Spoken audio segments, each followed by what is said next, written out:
ইনশাআল্লাহ সর্বোচ্চ শাস্তি এদের হবে।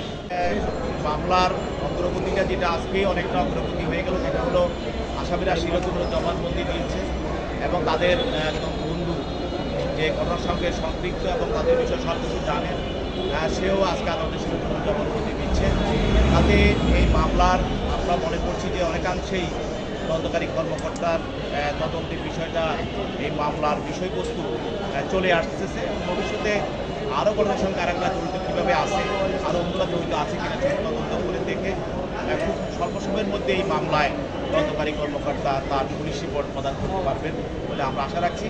এবং এই মামলায় যে অবস্থাতে এখন যে গতিতে মামলাটা অগ্রসর হচ্ছে, আমরা মনে করি ইনশাআল্লাহ সর্বোচ্চ শাস্তি এদের হবে।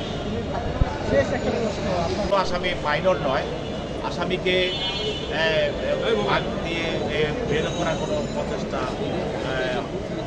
হবে না, কারণ আইনের গতিতে চলবে এবং তদন্তকারী কর্মকর্তা তদন্ত করেই প্রাথমিক অবস্থাতে অনেক কিছু আদালতের সামনে নিয়ে আসছে এবং জাতিকে দেশবাসীকে অনেকটা আশ্বস্ত করতে পেরেছে। আমাদের আইন প্রশাসনিক সংস্থা খুব অল্প সময়ের মধ্যে তারা মামলাটার একটা অবস্থান তারা বের করে নিয়ে আসছে। ভবিষ্যতে আমরা মনে করি যে আরও মামলার বিষয়বস্তু তারা অল্প সময়ের মধ্যে তারা নিয়ে আসতে পারে।